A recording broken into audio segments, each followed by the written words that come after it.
Lee Summit is your destination for big city vibes and small town charm. Head to the downtown Lee Summit Farmers Market, where local meets fresh.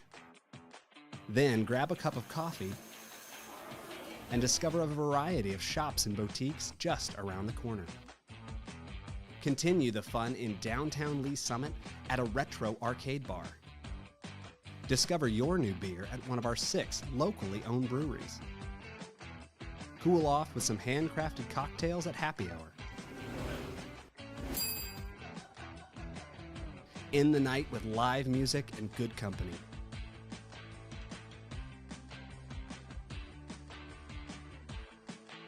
Lee Summit, Missouri. Hello, Lee Summit. I'm Jordan. Here's your flash briefing for the week of July 7th. City Council will meet for a regular session Tuesday night at 6 in Council Chambers in City Hall. Meetings are open to the public or watch live on the city's YouTube channel. If you can't watch, catch the recorded meeting on demand on the YouTube channel or by subscribing to the Council Debrief newsletter, which breaks down 3 to 4 key agenda items. Subscribe at cityofls.net. The 2025 Water Quality Report is now available for public viewing. The city is committed to providing safe and reliable drinking water. The report details the testing and treatment processes that ensure our top water meets all federal and state regulations. View the report on the city's website.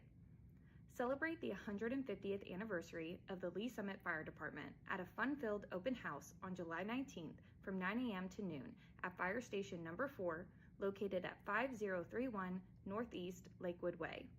Bring the whole family to tour the fire station and walk through an inflatable house to learn about fire safety. Don't miss this opportunity to honor their legacy and join the celebration. And Jamaican Jam is back at Legacy Park Amphitheater on July 18th at 7 p.m. Enjoy the tunes of the islands for free without leaving Lee Summit. Find more details at rocktheamp.net. Thanks for listening and have a great week. So many of our past successes were made possible by understanding the multitude of perspectives in our community. When we take the time to see the world through someone else's eyes, we enrich our own understanding and foster an environment where everyone can thrive. When I see the renovations we've made to our parks, I see an investment not just in essential infrastructure, but in people that builds community and directly impacts the physical and social well-being of our residents. I see equity, inclusive playgrounds where people from all walks of life can come together.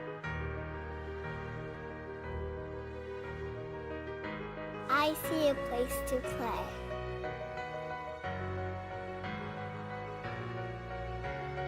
When I see the development we have helped facilitate in our community, I see the results of solution-oriented decision-making, with job opportunities, easier access to goods and services, housing options, improved infrastructure, and increased economic growth. I see projects created through collaboration between the city and developers that will provide value, benefit, and opportunity to the Lee Summit community. I see growth in community and a way to connect more people to their food. When I see the major road improvements underway, I see well-connected and safe transportation that enhances mobility and increases access to local businesses, spurring economic growth, safe deliveries to homes, and happy trips to ball games and activities. I see improved roadways, added sidewalks, and shared use paths for pedestrians and cyclists, safe transportation and recreation for all. I see better connectivity, increased lanes, less congestion, and just make it easier to get around. When I see the investments we've made in public safety, I see enhanced emergency preparedness and first responders who are ready on a moment's notice to protect the community and deliver immediate life-saving care. I see the city value its fire department employees come to fruition in recruitment, retention, and a positive culture. I see a community that can respond to emergencies quickly. My whole family lives in Lee Summit, so there's a lot of peace of mind there. It's about enriching the quality of life for all of our residents It's about realizing that a building is not just steel and concrete, a park is not just metal and ropes, a road is not just asphalt, and a city is not just land. It's about the experiences we provide to all people of all generations and backgrounds.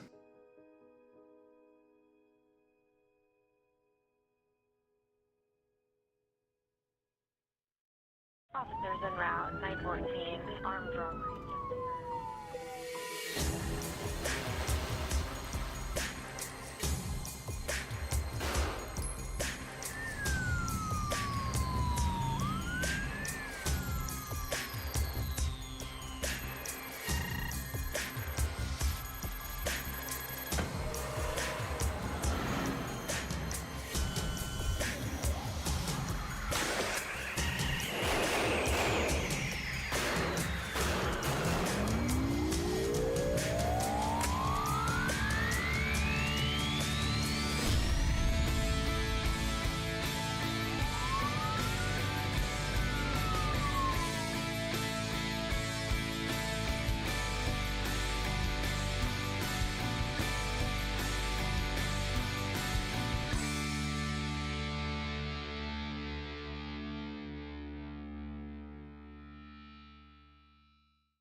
I have always volunteered in the community and I was always really involved, but then I ran for school board.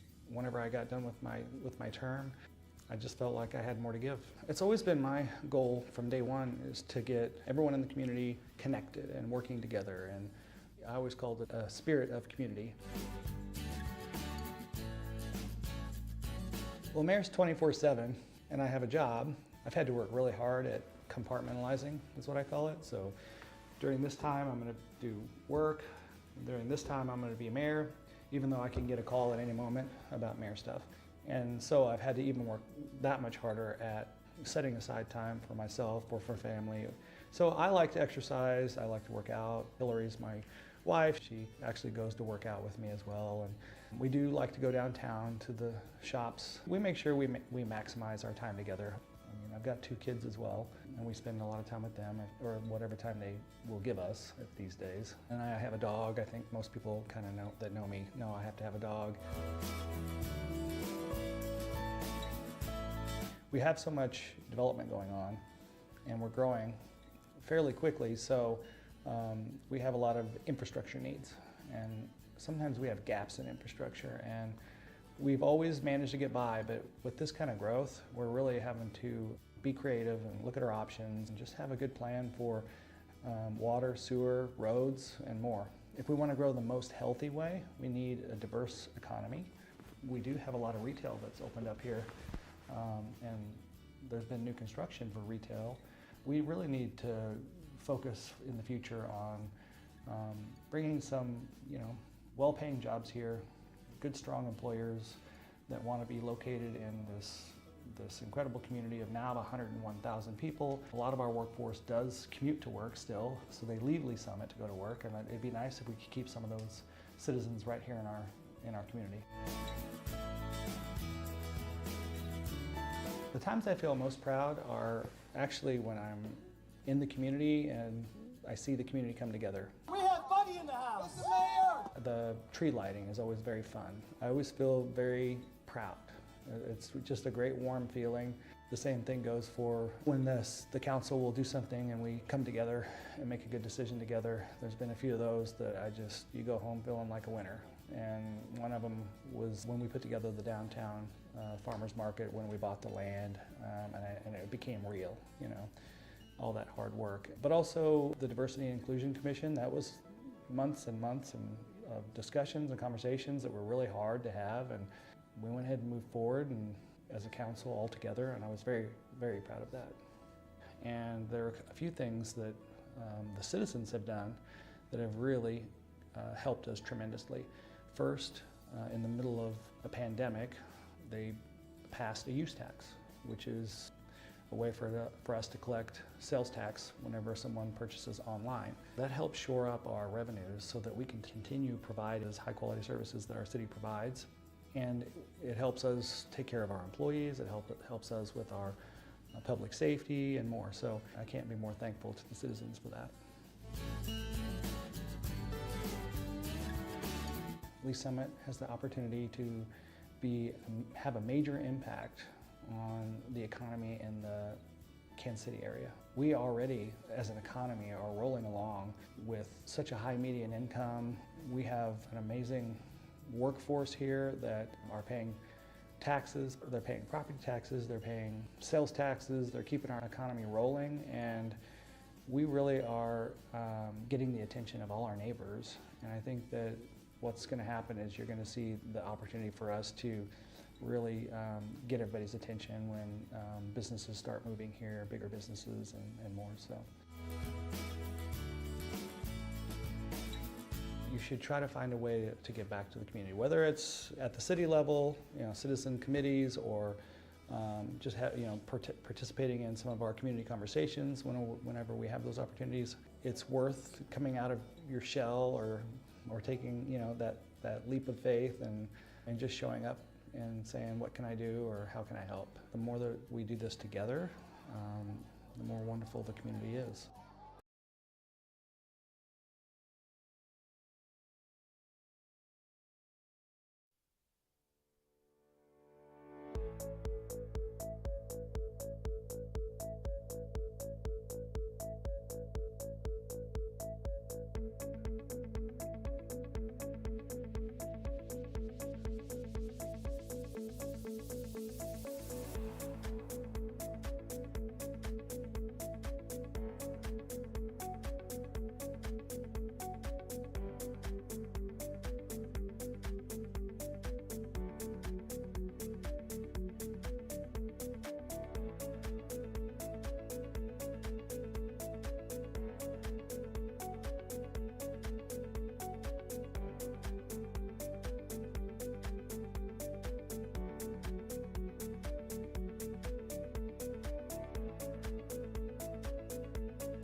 7th, 2025.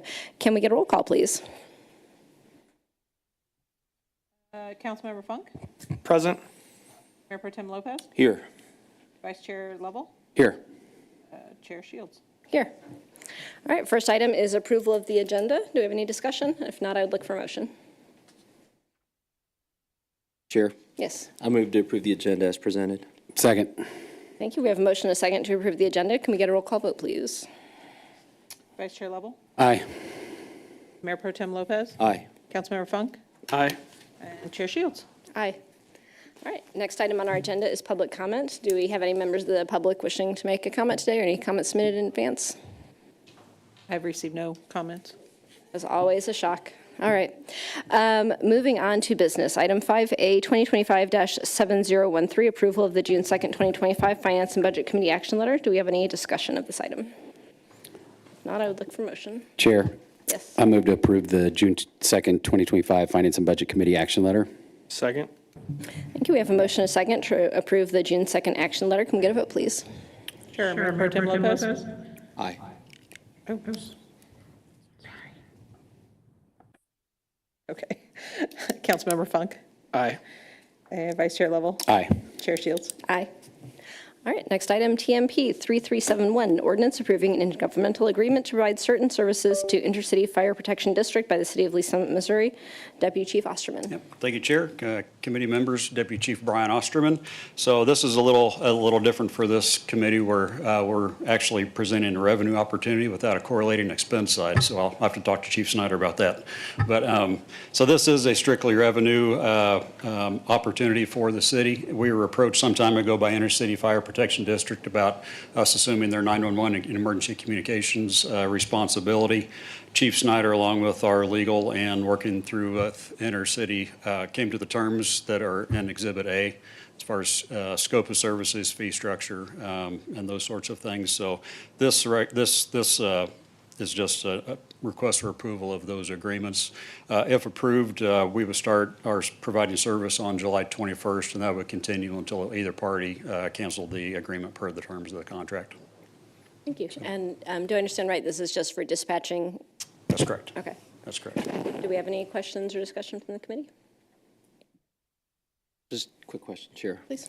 Obviously, you won't interrupt any of our services for our own residents and citizens. This will have a minimal impact on our call center. They're not a large department and not significantly busy as far as adding to our call volume. The fee structure and the numbers that are based, they average somewhere around just shy of 260 calls a year, so it's a very minor impact on our overall operations. Okay. I appreciate that. Thank you. Thank you, Chair. Any further questions? And if not, then I would look for a motion. Chair. Yes. I move to recommend for approval to City Council TMP-3371 An Ordinance approving the intergovernmental agreement between certain services to Intercity Fire Protection District by the City of Lee Summit, Missouri. Second. Oh.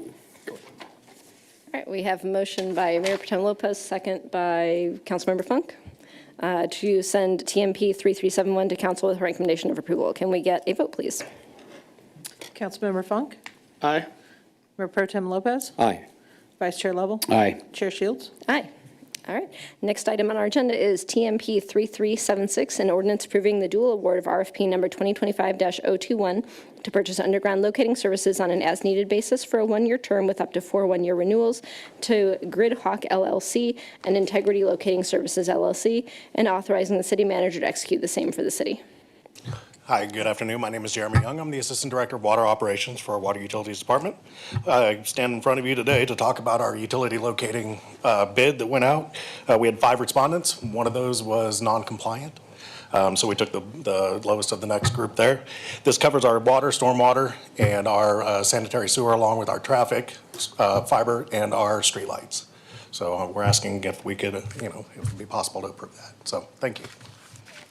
Do we have any questions or discussion from the committee?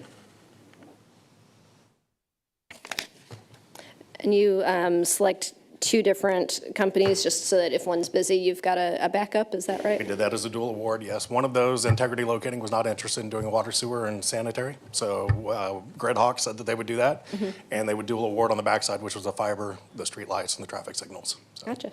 Okay. If there's no further discussion, then I would look for a motion. Chair, I move to advance to City Council for approval TMP-3376, an ordinance approving the dual award of RFP number 2025-021 to purchase underground locating services on an as-needed basis for a one-year term with up to 4 one-year renewals to Gridhawk LLC and Integrity Locating Services LLC, and authorizing the city manager to execute the same for the city. Second. Thank you. We have a motion and a second to move TMP-3376 to council with a recommendation of approval. Can we get a vote, please? Sure. Councilmember Funk? Aye. Vice Chair Lovell? Aye. Mayor Pro Tem Lopez? Aye. And Chair Shields? Aye. All right, next item on our agenda is TMP-3379, an ordinance authorizing the city manager to execute a service agreement with Infotech Research Group in an anticipated amount of $106,805.61 to be spent between now and July 2026 to enable the city to obtain a guided workshop training and annual subscription for professional services related to data governance and technical contracts, and further authorizing the city manager to execute any subsequent documents necessary to obtain the same services for FY27 in the same amount, subject to the FY27 budget. Ms. Newman. Good evening. Diana Newman, Director of IT. Infotech, we have actually had a membership with them, and we are currently utilizing them to do some performance metrics for the IT department. And the main reason we upgraded our subscription this year was to work on managing our contracts within IT and catching some up. The more we go to hosted solutions, we want to make sure we're protecting our data, able to get it back if we discontinue services, and come up with some standard language and best practices within our IT contracts. Also, as we have entered into that with them, they do guided workshops, and we have selected them to do the for data governance as well as our GIS. So we're looking at this budget year to look at how to improve our GIS across the city, and realize we need to really work on data governance, not just GIS. So we've asked them to do a combination where they've had services of data governance and GIS. We've asked them to put it together. Excuse me, for one workshop, and that's what expanded this to be more than the $75,000 that we had put in. But it is within the current operating budget. It was 2 different efforts that we combined to utilize under this membership. And we also look to carry that. It is an annual membership for contracts, but there are multiple memberships that are available. So if we choose to, let's say, not use contract review or something like that, we can back off from those memberships. So 27 is assuming we are also doing a guided workshop, but that would be as requested or within that budget. So it kind of depends on the outcome of that study and the action plan that we expect a workshop that we would implement in August. Okay. Do we have any questions or discussion from the committee? Yes. Thanks. So in regards to data governance and technical contracts, this would just be contracts related to like IT procurement or like? Correct. So what we've been doing is been enhancing our procurement department by sending our contracts out for review with Infotech, actually performing the review and helping us develop better standard language to put into our contracts. Again, to one, make sure they're maintaining security and that we have our protections. Also for being able to, as we host them, when we go shut down our services, which we're going through this year, that we make sure we can get our data that we need to manage through retention, and to be able to do it for whatever time period, make sure we can access it when we get it back.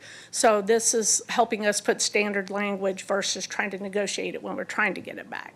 So it's kind of looking at those, but also looking at best practices and how to guard us and manage the risk in our contracts that they're seeing in the industry.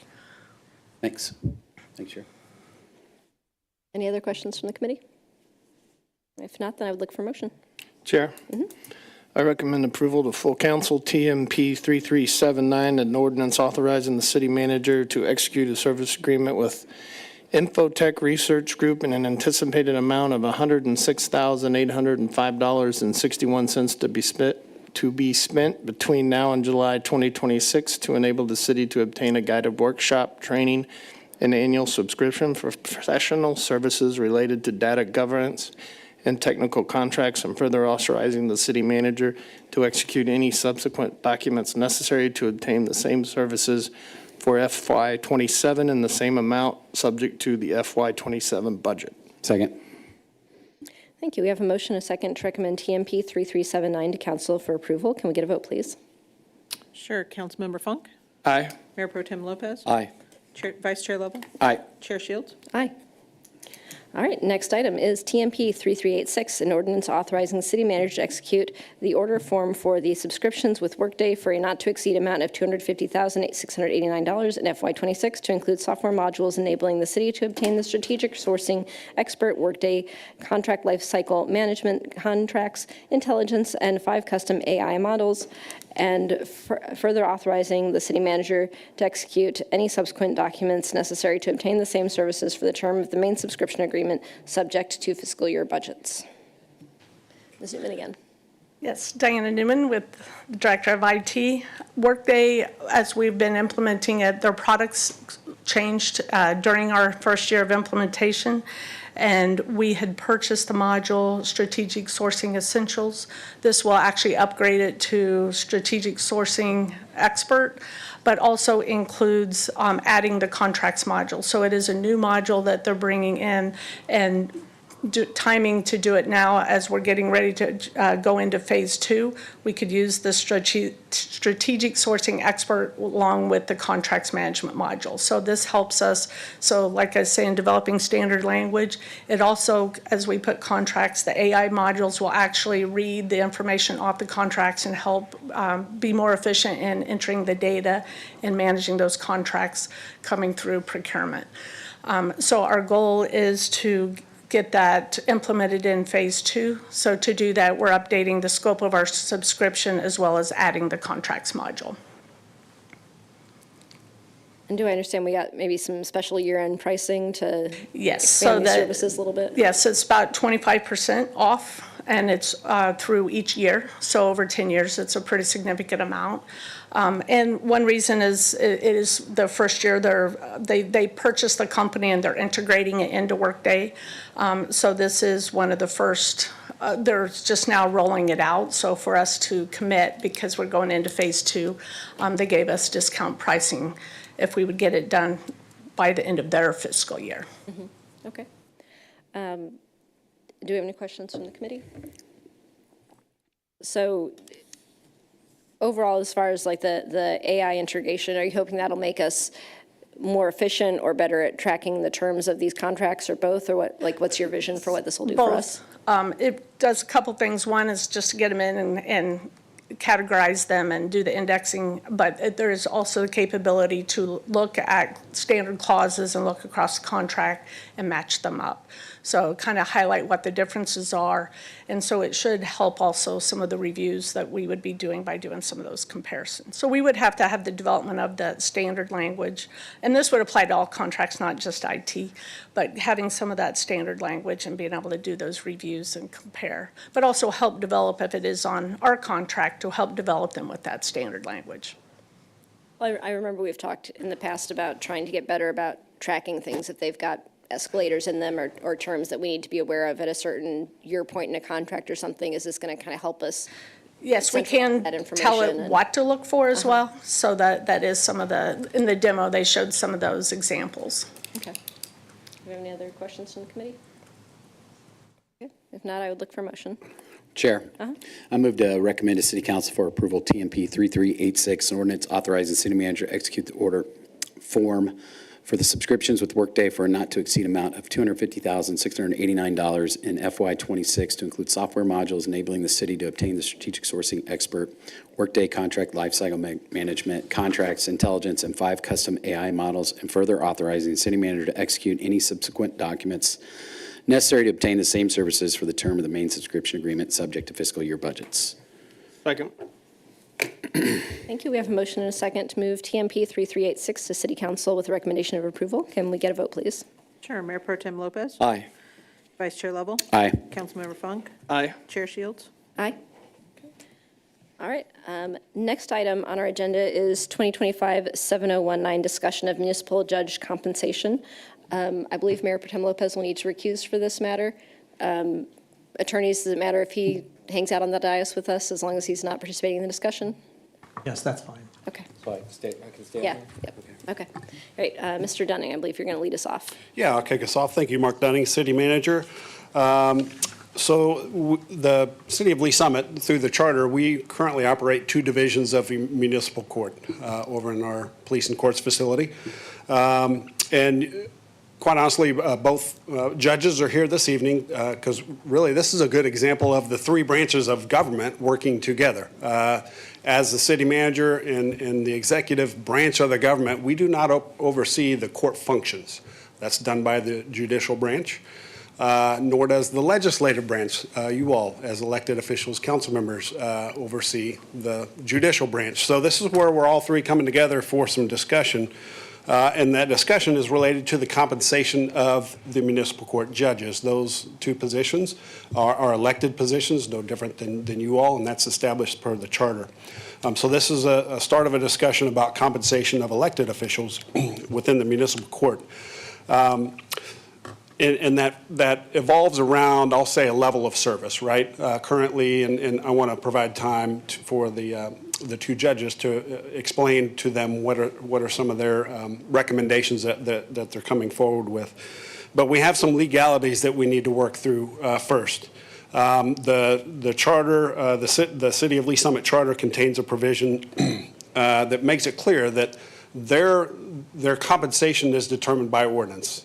What that means is it's determined by the mayor and the council. That's not left up to the staff to determine. The charter, the provisions also have a language that says there is a prohibition against midterm compensation increase for municipal officers. Now that's in the Missouri Constitution, so that's pretty high-level blanket statement. But then within the charter, it does say, no change in compensation of an incumbent municipal judge shall become effective during that judge's term in office. So that's kind of mirrors some of that language. And then the charter also says that compensation shall not be dependent in any way upon the number of cases tried, the number of guilty verdicts reached, or the amount of fines imposed or collected. So that's some of the framework that exists around compensation of, in this case, municipal court judges. I should share with you that we have had some legal review done with respect to that language, and we've received a legal opinion in that those provisions are not absolute. And what we understand is that if there's additional duties that are put upon the services that our municipal court judges provide, then that can be considered for additional compensation. Or if there are new services that are provided through municipal court, that is another consideration that could be considered for compensation. And so with that, I think what I'd like to also share is that the compensation of all elected officials at this point in time has been in place since 2018. May 1st of 2018. Now, there is a compensation increase that's triggered by an ordinance for all elected officials, but that's not in place yet. That will go in place in May 1st of 2026. So there's a future increase in compensation for all elected officials. It's not in place yet. And Chair Shields, I know you're very familiar with that as you brought that through as a sponsor. So I'd be happy to go through that information. This discussion is outside of that ordinance, I would say, because this is getting at how full are dockets and how could things be restructured in municipal court. And so with that, we have both judges here, the Honorable Judge Altieri and the Honorable Judge Maxwell Lopez, that if it's okay with you, I think it'd be helpful to have them explain what kind of changes they're looking for, and I'll fill some gaps there if that works for you. If it's okay, do you mind if I make a couple of comments first? Sure. So I just wanted to kind of touch on, as we're going through this discussion, a couple of key points that Mark made, or Mr. Dunning made, sorry, that under both our charter and Missouri State, is it statute or constitution? Constitution. And the Missouri State Constitution, elected officials, council members, state reps, judges, you can't have a salary increase without an intervening election. So if we wanted to vote ourselves a raise, it can't go into effect until after we've all stood for election again. Same thing with the judges, and that's why we have a salary increase currently slated to go into effect for council and judges May of 2026, because we voted it to go into effect after everybody had stood for election again. So that's just kind of baseline. And then outside of that, if new duties are assumed, you can have compensation for those new duties that could go into effect before another election. So we're going to kind of have discussion about what constitutes new duties and what reasonable additional compensation might be for those, because otherwise any raise that we would consider couldn't go into effect until after everybody has stood for election again. Make sense to everybody? Okay, so That's great. the honorable judges would like to come forward and kind of explain to us the additional duties that they feel they've taken on, that would be great. Thank you.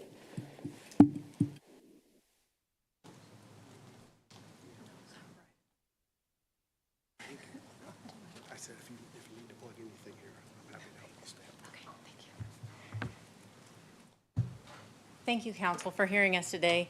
Mr. Dunning was kind enough to ask us if we had any visuals to plug in, but I'm going to turn 50 in December, so for me to do anything electronic is a bit of a stretch. We just have some notes here for you. As some of you know, I'm Judge Altieri, and I've been on the bench since 2010. And as Councilmember Shields pointed out, we've already established that there's no legal issue here because the case law is settled. It's not a pay raise if you are incurring additional duties, but rather it's compensation for those duties as she pointed out.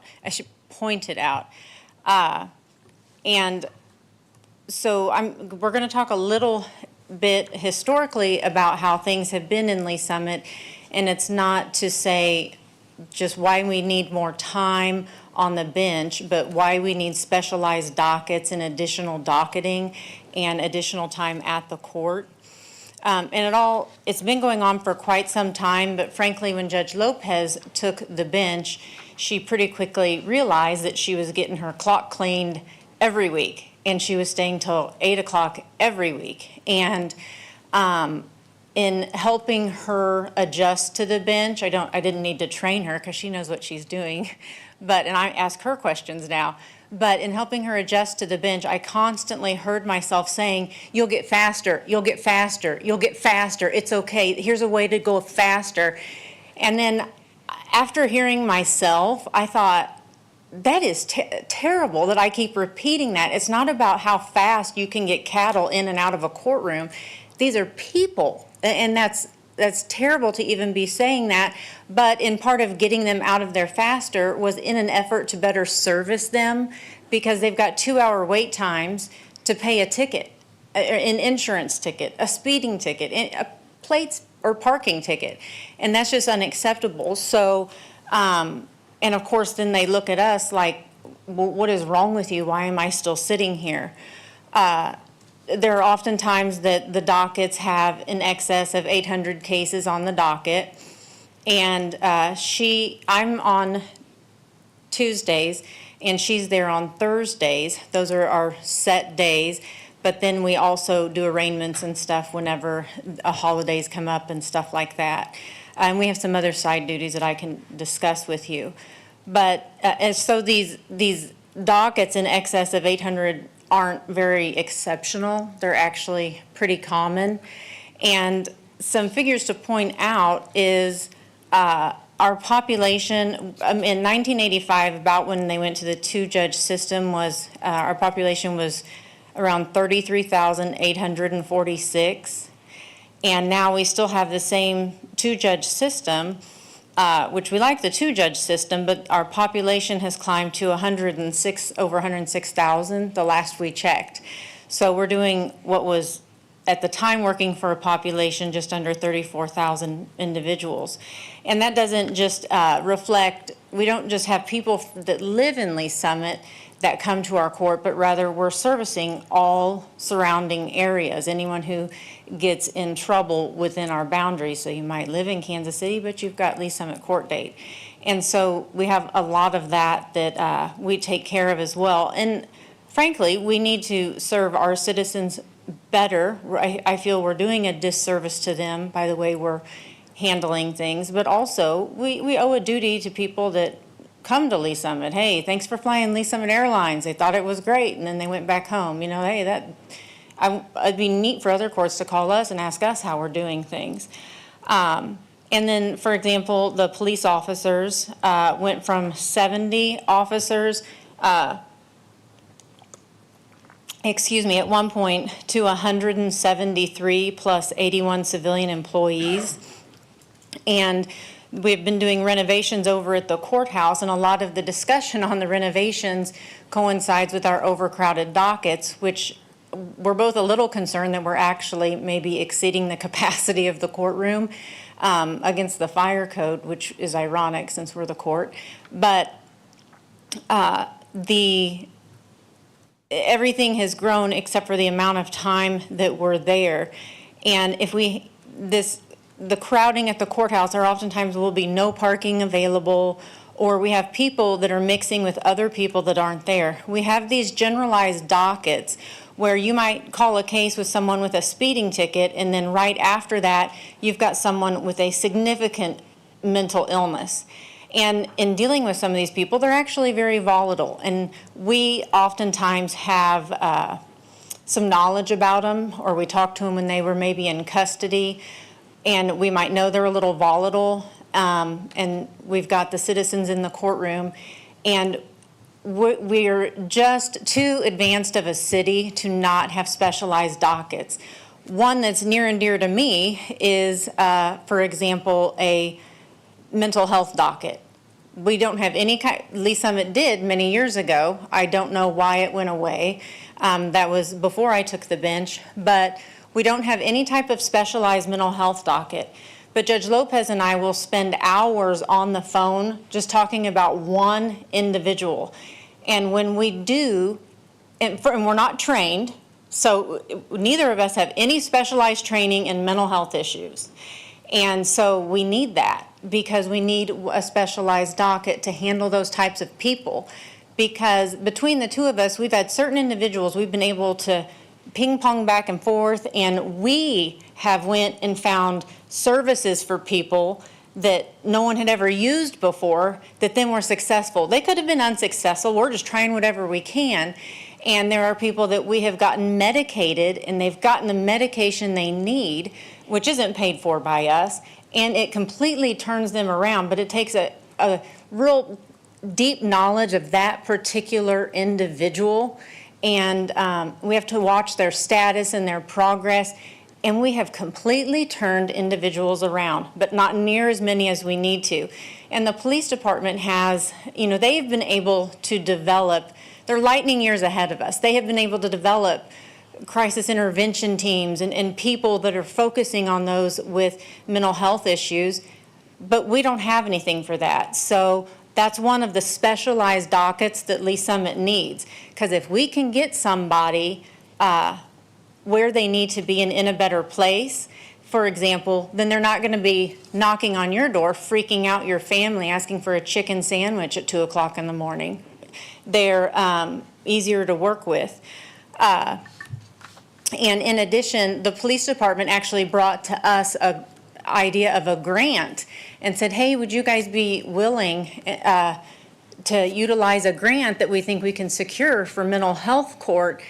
And we said absolutely, but we don't have the time for it. We have to have additional time because we're barely meeting the demands that we have now. In fact, Lee Summit, right before she took the bench, was the only court that for a while was not in compliance with the minimum operating standards of Missouri.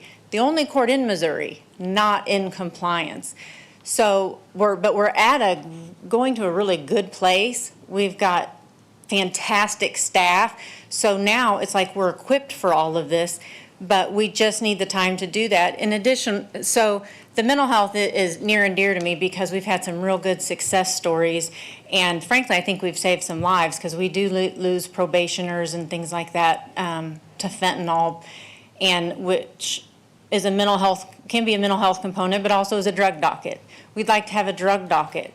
We are losing people to fentanyl and to other ways that maybe they're trying to self-medicate mental health issues. A drug docket would be yet another specialized docket that we don't have, that we need to do. And the police department, they've got safe passages where you can go, and if you want to go to safe passages and try to improve yourself and get rid of your drug habit, then they're there for you. The court, we're just limited.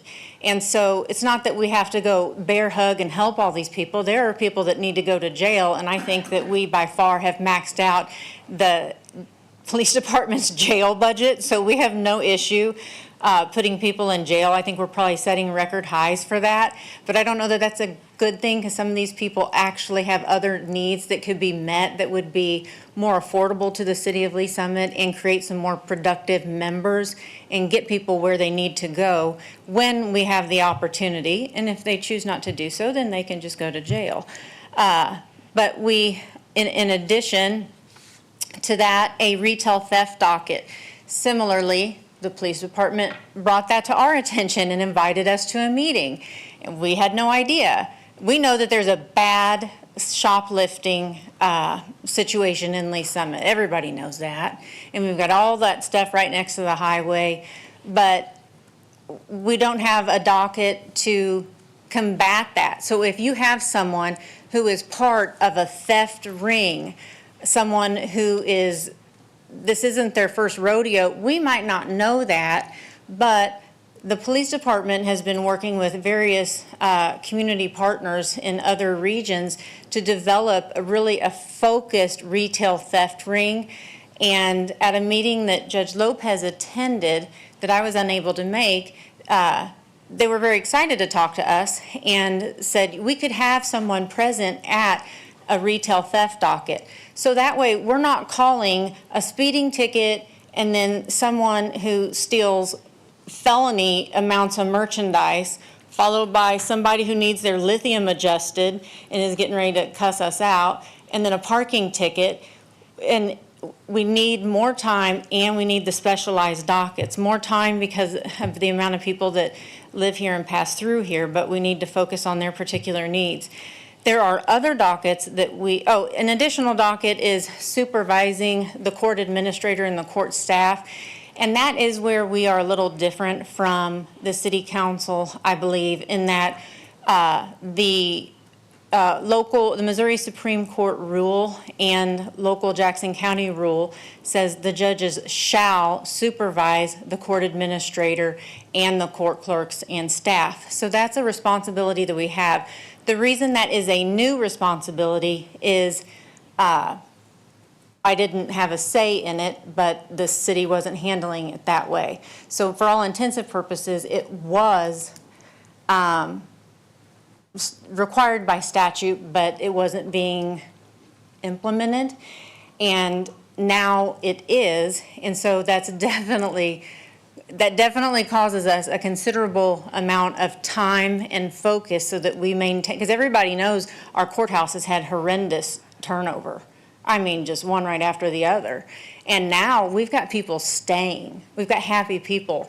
And, we want to keep it that way, but that also comes with supervision by the judges. And we can't do that when we have an 8:30 docket, 9:30 docket, 10:30 docket, which oftentimes will go into a prisoner docket in the afternoon.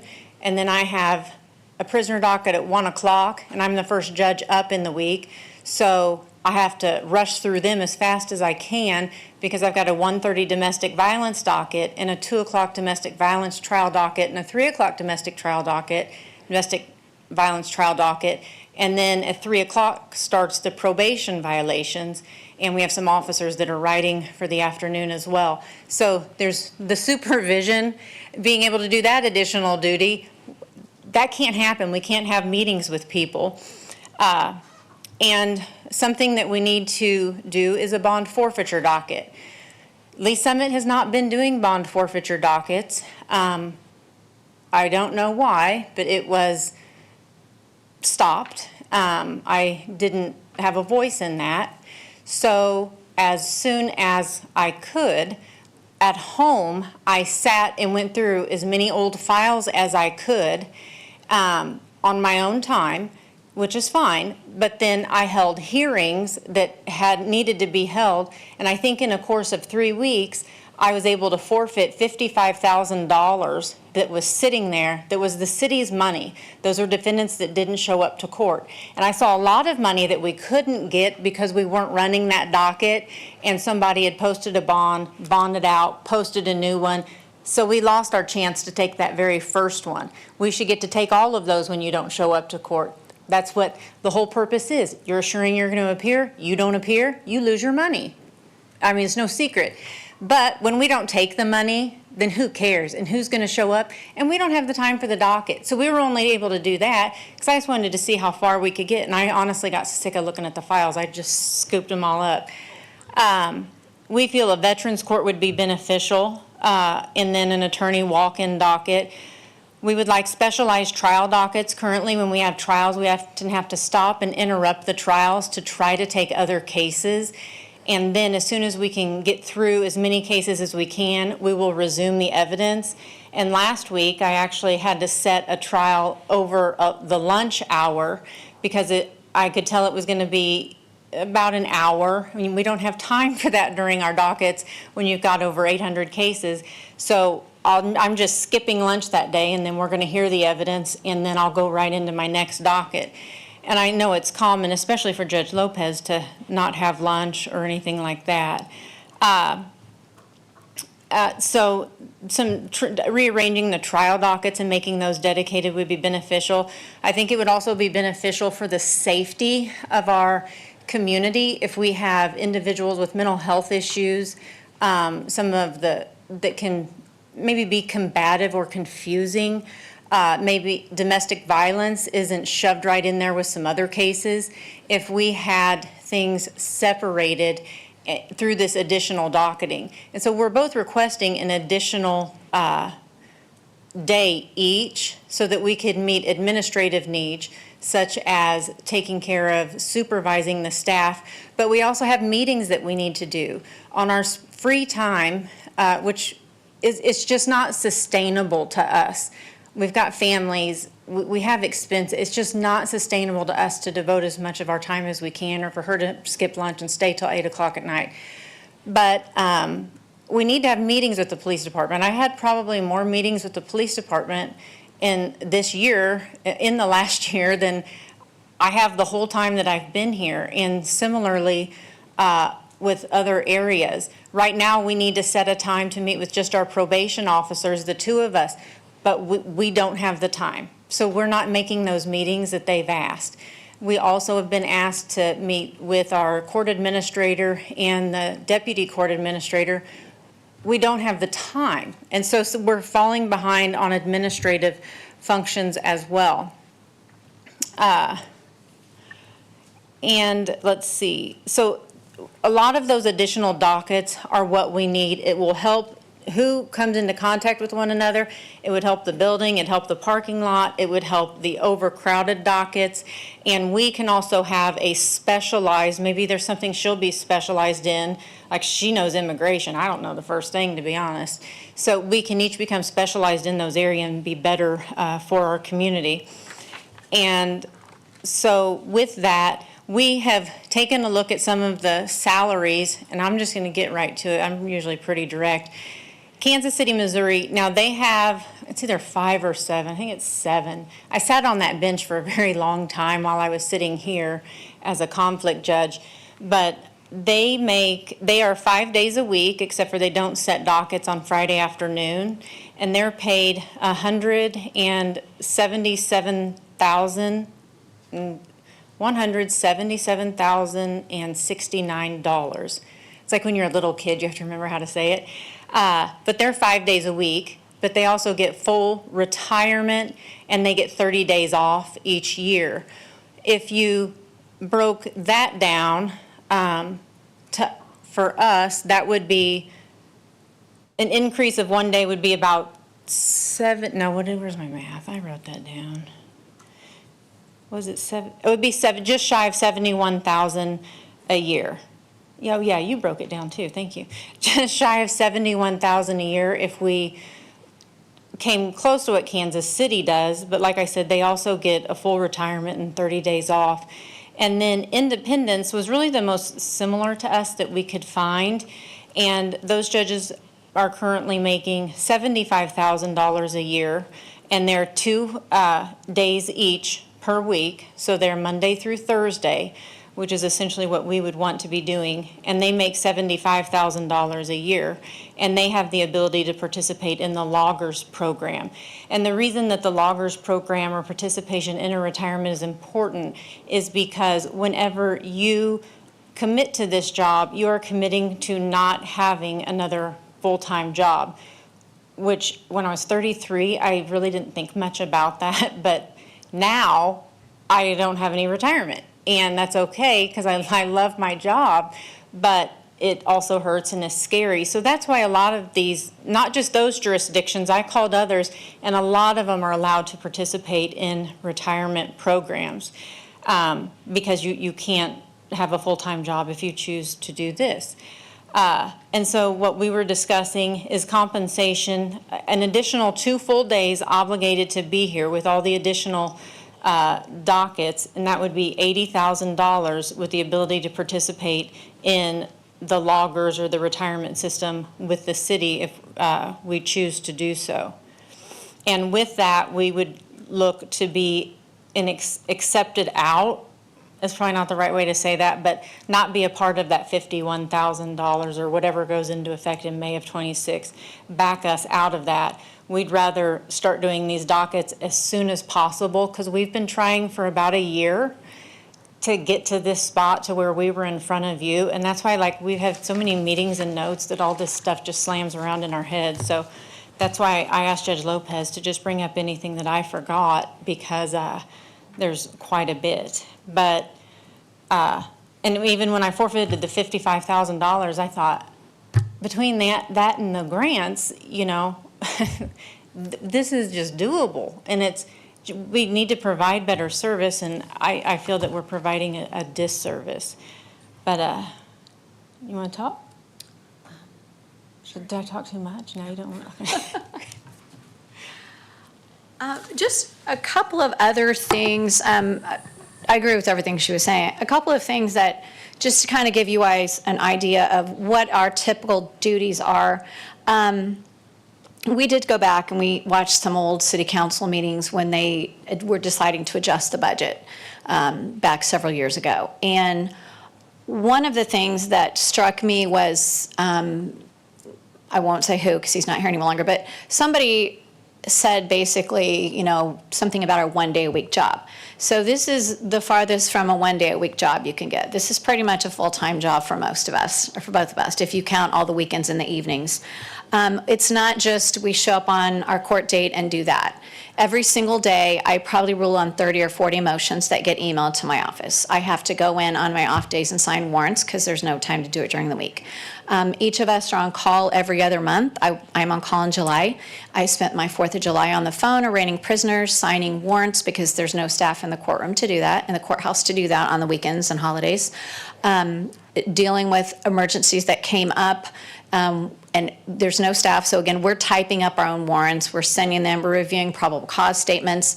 That's what we do on a 1 month basis. If nobody's in the courthouse, because it's 8 to 5 where our staff is there, then it falls on us to pick up the slack. These are all requirements out of Ferguson that have never been required before. So we have basically certain time limits on when we can meet with prisoners in custody, whether they're picked up on a bench warrant that was issued a long time ago, or whether it's a brand new case where they just got picked up shoplifting in Walmart. So we have to meet, we have to actually see them, issue the warrant within 24 hours, they get cut loose. Not too long ago, when we had the murder in Lee Summit, Jackson County had not yet issued the warrant for the guy. They had him in custody, knew who he was, but they had not yet issued the warrant for murder. So that meant the guy was going to get kicked loose. There was nothing they could do. One of the majors called me, said, hey, what can we do? And I said, well, prior to murdering the guy, did he do anything? Yes, he assaulted him. Okay. So we got the prosecutor to fill a probable cause statement. I signed the warrant really quick. And we were able to keep that prisoner in custody until Jackson County could get their warrant. So there's a lot of things like that that go on behind the scenes that people really don't understand as part of our job. We don't just show up and do what we do on Thursday or her on Tuesday, and then we don't come back until the next week. So it is a constant daily focus for us to make sure all the warrants are signed, all the clerks are calling us with questions, attorneys are trying to set things aside, tons and tons of things that happen outside of our typical court date. As she was saying, 800, 900 people on the docket is very normal. People in other cities that do this line of work are always amazed that we still have a two-person court system. As Judge Altieri said, when Major Bunker, I think you've been here 35 years? Is that what it was? Oh, you're 37. aging him? Yeah. Oh. Well, Deputy Mayor Bunker, he's been here about 35 years or so? Something like that? 30, okay. 30. So when he Just 30. started, there were 70 police officers, and that was 30 years ago. Now we have 173 plus a civilian staff of, I believe, like 61. And so what that means is they have kept up with the times by hiring more police officers, hiring more civilian staff, having the ability to police the city, and we have not kept up as the court with what other cities and similar sizes are doing. The city of Shawnee, who's 60,000-ish in comparison to us, they have court 4 days a week. So there's a lot of independence, like she said, is the most common size, and they have 2 judges. They're doing 4 days a week, and they have been for years and years and years. So we are asking not to be compensated for what we're already doing. We're asking for compensation to move to those 2 days a week each, which we feel like the city needs to do. 4 full days a week. We are each willing to give up some of our other employment to be able to do that. But we would like to be compensated accordingly for those additional duties required by us having to have another docket per week. At that point, the police department can go ahead, we can try to get this bond money and get a mental health docket once we both had some training, and all these additional dockets that would make things run more smoothly for the citizens of Lee Summit. I know the police officers have to come in on their days off for trial. I've had many days where I've had 6 or 7 police officers getting paid overtime to sit there for trials, and they don't mind, but they have to sit there and wait for the trials, and we've got other people on there. I know there were some pictures one of the bailiffs took, one of our police officer assigned to the court took, and we sent them out. I don't know how many of you all saw those, but I had, on one of my dockets, I have people lined on both sides. They were about 10 feet from me on the sides of the wings. We had people out in the lobby that couldn't even get in. We have 136 capacity in that courtroom, according to what the fire department told us today. And when you put a judge, a bailiff, a police officer, 2 prosecutors, maybe a prosecutor staff, the court clerk, I mean, we've maybe put like 125 other people in there. And when you have 800 or 900 people set on a docket a day, it's not providing good service. We are breaking the fire code laws every single time, I believe. So there's the pictures floating around. I did invite everybody to come out and look at my dockets, and I know Mayor Baird was there back in December, and the day he came, we finished the 8:30 docket at 1 o'clock. And she said that's us rushing as quickly as we can. A lot of times I'll have 4 or 5 people, we'll say, hey, stand in here, you're gonna be called next, get your stuff, so you're ready to go. And we are trying to get through as quick as I can. There have been many occasions where I will take 4 or 5 people with the exact same tickets. Hey, you guys all have the exact same thing, here's what it would be, here's how many points, all that, and just try to do all 4 at once just to speed things through. And providing good service, we have citizens that, like she said, are just trying to pay tickets, and they shouldn't have to wait 2 or 3 hours. We have people get mad, we have people leave, we have people, cussing our court clerks out at the windows because they're mad about the wait, and there's literally no way to get through them any quicker. We've tried, putting different ticket writers, different officers on different dockets, and they're still just really, really full. And it would be better for, parking and everything if we just had additional dockets, because our courtroom is just not big enough to handle 800 or 900 people a day, nor is the police department able to keep maybe peace out there when you have domestic violence victims and witnesses moving about together. There have been many cases where we've had to have the police department come over because victims and witnesses are intermingling out in the hall and fighting and things like that. So we're asking to, and we can start doing these 4 dockets immediately. I mean, we are in charge of how the court is operated. We understand that. So we could start doing these 4 days immediately. We could go ahead and get the grant, but we feel like the city needs to have these additional dockets, which is going to require both of us to give up some of our other jobs. And I, for one, will have to give up at least one of my other courts that I work with, because there's no way to do it all in the amount of time we have. But we're both willing to do that. We feel like those additional 2 days are going to be so much more beneficial to the city. It's going to catch us up to where we should have gone 15, 20 years ago when the population was less than half of what it is now. And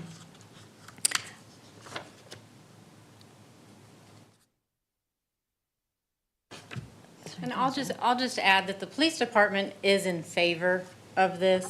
They've came to us several times asking us to do things that we can't do. We can't keep up with them. There's people that work over, I don't even know who they are because I haven't had time to meet them. And I did ask, we're picking on Bunker today, but I said, can I meet some of these people? I don't even know who it is that goes and talks to the mental health people in jail, because I'm on the phone with them and tracking them down. And I mean, we're calling their family members. We're doing the best that we can, but we just have limited resources. So I think in discussing the overloading of the dockets, it's not us doing the same cases differently. We can do them better, and we can split them out. We can be specialized, and it would be much smoother. And for the record, we have never been pressured by the city about money.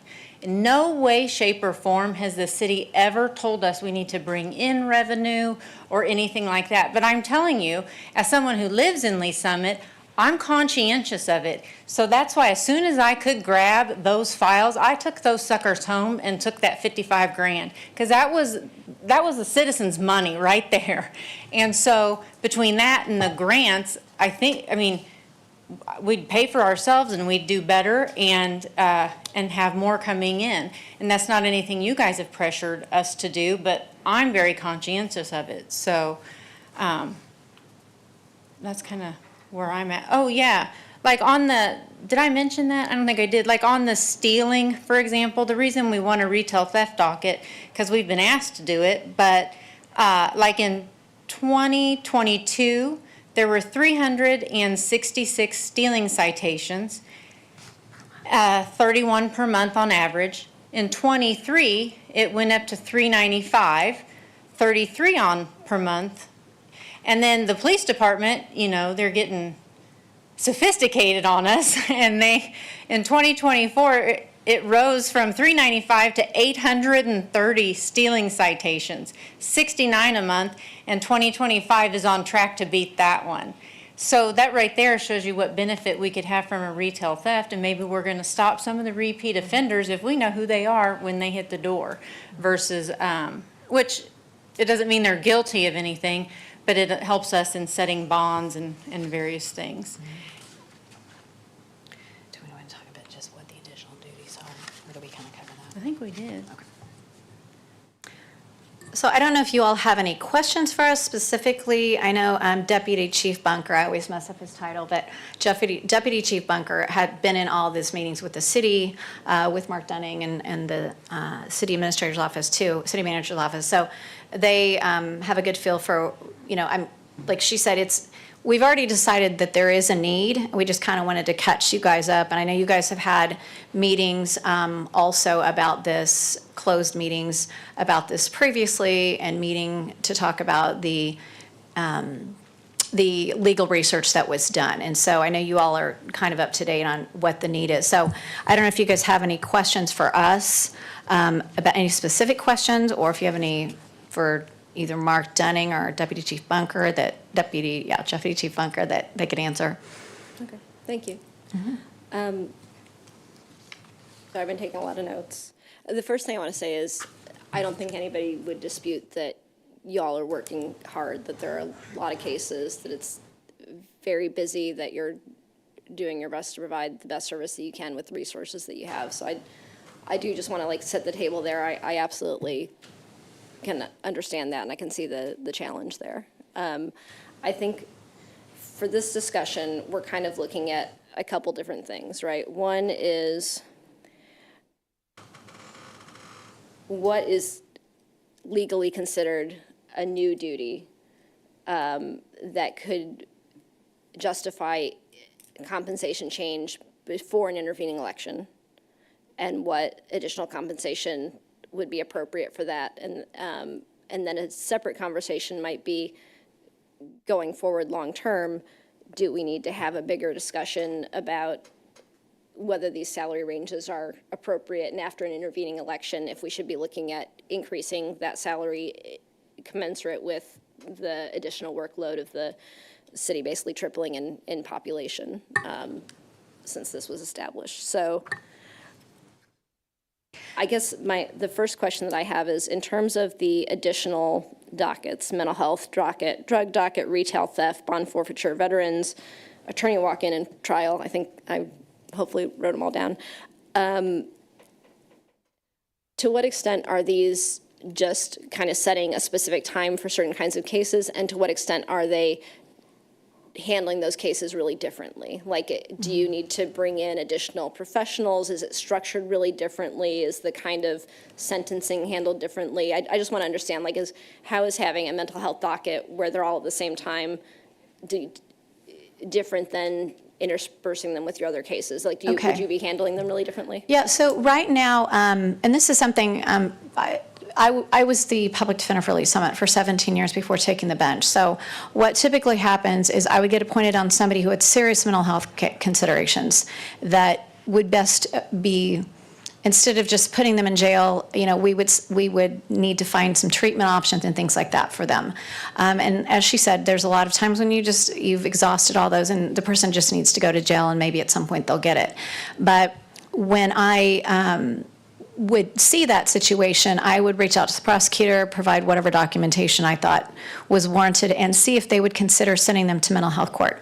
So those cases got moved out of Lee Summit, never to be seen again, unless, well, so what happens is we have those cases we would send to Jackson County Mental Health. So Jackson County has a mental health court docket that's handled by Judge Whitteman, and he does a Jackson County Municipal Court. So all of those cases got sent to Judge Whitteman. So they used to be heard in Lee Summit. At some point, I don't know why they stopped doing it, but lots of other cities have their own municipal court docket, or their own mental health court docket. So all of these would be sent to Jackson County right now. So what happens is we don't have any control over what happens when they get over there. So a lot of times they don't follow through. Then they get sent back, and then we have to deal with them again. So what we think would be beneficial, and the police department had come to us last summer with the idea that they were wanted to apply for this grant. And this grant would provide additional services so we could do a mental health court docket. Mental health court docket is not just Judge Altieri or I sitting there talking to the defendant. It does require services of mental health professionals. So they used to go to SWOPE and do an intake. We work very closely with Rediscover anyway. Rediscover works with the Jackson County Mental Health Court. So Rediscover officials, case managers, things like that, would come in and work with us and work with the city. So we would take those cases that we felt, or that the prosecutor's office determined would best be kept in the mental health court docket or run through mental health court docket. They would keep those in Lee Summit, and we would have better control over those frequent flyers and things like that we see.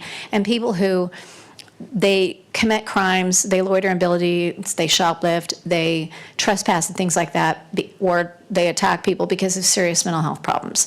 And again, yes, sometimes those people need to go to jail, but Judge Altieri, as she was saying, we've had good luck reaching out and getting them back on their medication and getting them stabilized at different providers around town. She found a place in St. Joe and sent one of our frequent flyers to St. Joe, and he did great. You know, he did really good, and he was able to stabilize. And he's somebody that's constantly coming in front of Lee Summit, constantly committing crimes, domestic violence, things like that.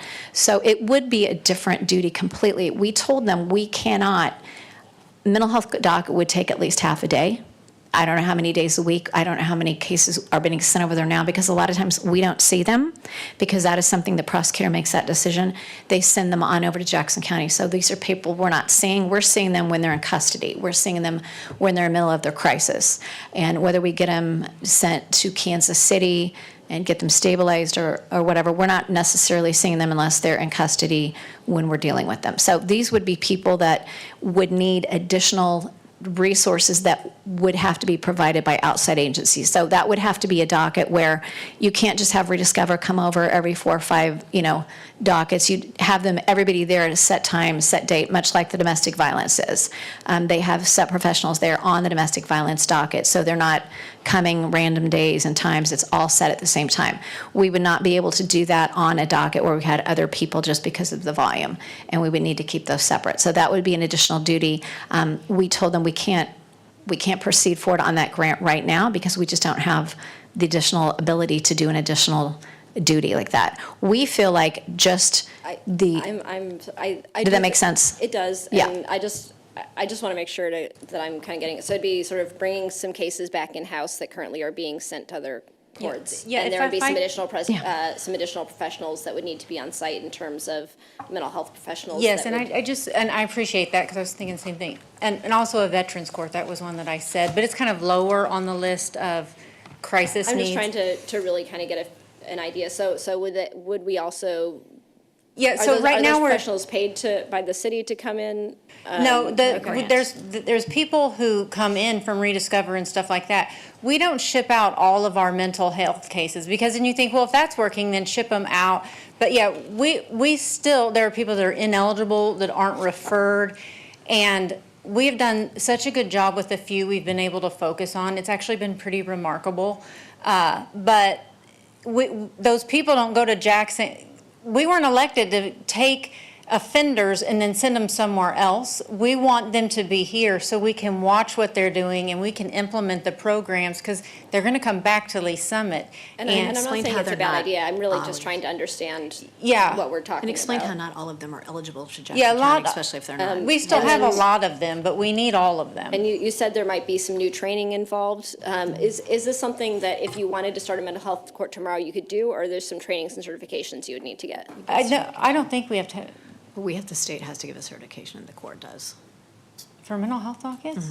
Remember, because when we got those emails from them about, why are you doing mental health court? We don't know you were doing mental health court. Remember that? Oh, yeah, maybe. But we still could implement a docket for people with mental health needs that aren't eligible to go. We still have them. But yeah, both of us would want additional training and need it, so we know what to look for. To be an official mental health docket, or maybe this is a question for staff or our legal counsel, is there some kind of special certification that's required to be considered a mental health court, as opposed to just a time of day that you focus on mental health cases? So my disclaimer is I'm not an attorney, but it's my understanding that, yes, I think it's ASCA, and that in order to have a drug court or mental health court, then there is also certification, I think is the appropriate term. So it needs to be recognized through the state, ASCA being the Office of the State Court Administrators. Gotcha. And then would any similar certifications be required for any of the other dockets, the retail, theft, bond forfeiture, veterans, any of the other things, or is it just for really those specific? I think it's those two particular, mental health and drug court. Okay. That's something that is time that we would need to go. We'll be at the next training session, but right now, the way everything's done, there's no time for meetings or anything administrative or training, so that would have to come out of our own time that we would go. And it does. Okay. Okay, so it sounds like you could kind of, at this point tomorrow, if it was the decision, you could set up all of these dockets to kind of focus on each of these things, but to get an official mental health court, an official drug court, there would be some additional certifications to go through, right? Okay. And also, if we got that grant, just like the domestic violence grant, that pays for those professionals to come over. It doesn't come out of the city budget. Okay. So those mental health professionals would come over, and also the same with the drug court. Those would be provided by that grant. Okay. And then This might be a question for Mr. Dunning. I understand there are some new supervisory duties that the judges have taken on, and that we codified that in an ordinance. Is that correct? That is correct, and it's, I think that, put that in the packet. Yes. It clarifies, it's, I'll say, a shared responsibility, in that the court administrator and the court clerks, when they're performing court functions, that's outside the scope of us in the executive branch. But when it comes to things like preparing budgets, hiring, human resources types of functions, that's where we support the court. Okay. So for the additional supervisory duties that they've taken on, if you had another employee in the city that had a change in their job duties to encompass those types of responsibilities, what kind of a pay increase would you typically give to that employee as compensation? Well, I could tell you, thinking about our personnel policies, just a general rule, it'd be 5 to 10% as a starting point. But it really comes down to what's the breadth of that area that maybe those supervisory responsibilities entail. But if memory serves me right, 5 to 10%. Okay, thank you.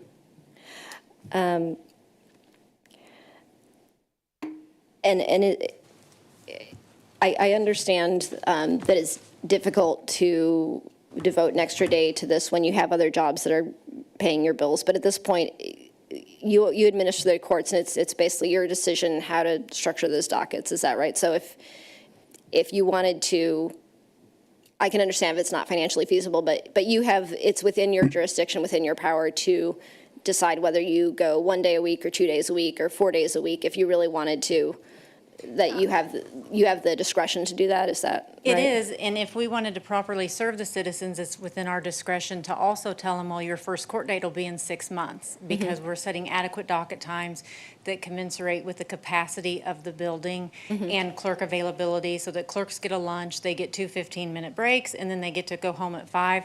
So it's April, and your first court date will be in September. And then if you get it continued, we might give you a December date, because we're going to serve everyone properly. So it also could go backwards if we wanted to run our dockets and give people the time that should be afforded to them. We would not be doing what we're doing now. But I just want to make sure that I fully understand, like, that if you wanted, like, you do have the ability, the city doesn't have to tell you it's okay to set up your dockets in this fashion or on this many days. Well, similarly, I think with any job, you can go work extra on weekends and all that kind of stuff. Yeah, we can, we're already doing that. I mean, I didn't have to go ask the city permission to take stuff and spend 2 weeks working on it to bring in those, that bond forfeiture money. But yeah, it's, I would say it's that way with any job, and we're already doing a disproportionate amount of it. To a certain extent. I mean, not everybody has the ability to structure their hours that way. You know, like, my job is 5/8. My husband works a 9/80, you know, and that's, our companies kind of dictate that, whether we can do that or not. I'm just saying, like, it's in your purview to say how that week is structured. Right? Well, no, we can't decide to do an extra day of court. You have to have security there. We've got to have someone working. That's what I was trying to understand. So yeah. you can't just add an extra day of court at this point? No, there has to be. Prosecutor's office. Yeah, prosecutors have to be there. I mean, so, like, could we work an extra day ourselves doing things? We could, but we would not be able to run an effective court, because we have to have security there doing the screening. We have to have the bailiff in the courtroom. Or police officers assigned to the court date too, like Corey. Yeah, so no, we can't just go open up the closed courtroom and just start having court an additional day because we chose to do so. And there's some things we can do, like, for example, my mom's been in the hospital all week, so at 10 o'clock on Wednesday night, I drove down to the police, or to my office in the courthouse, and I fired up my laptop and I did an arraignment for like 15 people. And yes, there's stuff like that we can do, but I didn't need security or anything like that. No, that's fair. I guess Yes. I'm trying to understand, and maybe this is a question to the city staff side. Is there anything that we need to do to facilitate the court having the ability to function on more days of the week in terms of the security and things like that? Yeah, that's the support functions, right? And I think about the different partners that are part of this process, right? With law enforcement, right? Understanding when to write tickets for what dockets. So there's a behind-the-scenes support that go into, based on how dockets are structured, how are we going to support those functions within the courtroom? But if the judges were to go to you and say, we want to have court on these days, would that be a problem? Would the city's staff then say, okay, we're going to do it, we need to just support this happening? It would take coordination, right? We wouldn't be able to just flip the switch and go to that. We would need to put a plan in place, and then as I think about that, then make sure that we have the resources then to create the efficiencies that are desired. Whether that be additional staffing. I guess I like truly am confused at this point. This isn't sarcasm, I promise you. I'm just, because you said like if you wanted to turn the key on all these different dockets, that you could do that tomorrow if the council were to be in agreement that you could do all this quickly and spin these up, but it sounds like you're saying you can't? Well, I mean, just to clarify, so right now, there's nothing set, so we would have to get with the police department. We were meeting last summer, and we were trying to structure the dockets accordingly, so it would require coordination with them. They have their police officer all assigned to writing specific dockets. So one officer might write for the third Thursday at 2 o'clock. Another officer might write to the first Thursday at 1 o'clock. So those tickets are written on those dates. So it would require coordination with them. I think they do that in September-ish, something is when they rebid all those dates and things like that. So some of the night officers go to days go to nights. So I think that they would be able to coordinate that, because we have worked with them before to move some officers to different dockets to write on different days. So, but yes, we would have to coordinate that with them. Okay. As far as the times. I understand where you're coming from, I think a little bit better now. Yeah, and we did have meetings where somebody smarter than I was had like a projector and was plotting stuff. But we really, in the police department, was willing to reassign officers. And I was like, hey, are we getting paid for this extra day? Like, I'm already drowning in work here at the city. Like, we're plotting stuff I don't know, I can't do that. I have to pay for my kids. And so we did get to that point where everything was kind of started to fall into place last year, but we had to stop because we had to visit about this issue. But I think that a lot of whether or not we need more court staff, we might not, because if we're running better and more efficiently, less people are calling in, less people are on the phone, less people are complaining at the window and taking up time. But that would just be an ongoing discussion with Mr. Dunning about our needs, and he's always has an open door. So as to what we need. But yeah, there would have to be a period of time for us to get into place, like what you're saying. So although we're ready to go tomorrow, doesn't mean we can go ahead and have a docket this Wednesday. So right, but in consultation with your stakeholders, partners, however you want to call them, you would have the discretion to change that schedule, and if just making sure I fully understand, and if the city were able to provide the additional compensation, then you would be willing to start making those changes. Just as of right now, you don't feel like it's feasible for you to dedicate an extra day a week to this without additional compensation. yeah, we're maxed out on it. Yeah. Yes. Okay. And then Mr. Dunning, I think there had been some discussion about possibly a court audit to kind of talk through some of these and see what we need and what it would take to set up some of these new dockets. Or can you walk me through that just a little bit, what that would be and what the timing on that might be? Sure. That was a city manager recommendation to do a municipal court audit on operations, staffing levels, even to the extent that you've heard about the facility too, right? What kinds of barriers or obstacles are in the way, and how could things get restructured to create greater efficiency and things of that nature. So where we're at with that audit is that we've got the scope developed. We're just trying to find dates that work for those that will be on the selection committee, and then that request for proposals will be going out the door. Now, that'll be, starting of a process to select a provider to then do the work, and that could be a component of, really dialing in what is the best way to set up dockets and structures and systems of support. Okay, and ballpark, what do you think the timing is to have some kind of findings back from that audit? Okay, if I think through timelines, we'll say get through the RFP process, October, probably the end of year. Okay. And then one other question. So we, as was mentioned earlier, the council voted on new salaries for council, mayor, judges, all of our elected officials to go into effect May of 2026. When we had that discussion, I think we talked about making it a more regular occurrence to review those salaries to make sure that we're not falling behind because of inflation and other things. Right. So what is the schedule going to be for reviewing salaries just on a regular basis? If memory serves me correctly, I think the ordinance says the council shall review every 4 years the compensation for elected officials. Okay, so the next time is that, I think we must have adopted this one, 2023, 2024, somewhere in there? 24, if memory serves me. Okay, so we wouldn't be due for a couple of years to look at that again? Be 2028. Okay, okay. Sorry to the members of the committee, I know I've been just monopolizing this.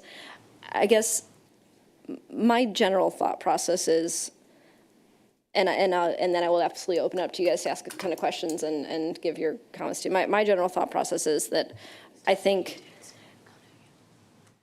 the new duties at this point seem to be the supervisory duties, that the dockets are overloaded and it is difficult, but that's not new. And I feel like within the bounds of our charter and the state constitution, that whether the same cases are seen on a Monday or on a Monday, Tuesday, Wednesday, it's still the same duties essentially. And so until we get through an audit and go through the process to officially license a mental health court and a drug docket, I don't think that I feel like it's difficult to legally justify more than just an increase based on those additional supervisory duties that we codified fairly recently. But then I think having a bigger discussion about this and maybe not waiting 4 years for it, but maybe after that audit is done, to have a bigger discussion about how the scope of these duties are going to change, and then putting something into place that might see a more substantial increase after an intervening election, and maybe having some room once an official mental health docket and drug docket are licensed by the state certifying entity to see about some increases at that point. But I have a hard time justifying an increase before those are officially established, as opposed to just kind of how we're, possibly changing the structure of the current schedule. So that's kind of my starting place, but I'd really like to hear from the committee and to see if you have questions, comments. Councilman Blevel? Yeah, so just a few questions. So is this something that's been ongoing, like it's just come to a head now recently, or have we kind of struggled with this over the past 2 or 3 years or 4 years, or? We've been trying to get a change going for at least a year since she took office.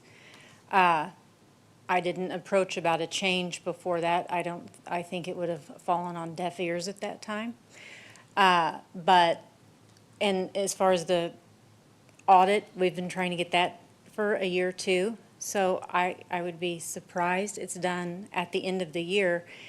And so I guess if we didn't have the additional time, then we would, I guess, go get the training on our personal time and go get the certifications on our personal time that we're already doing meetings on.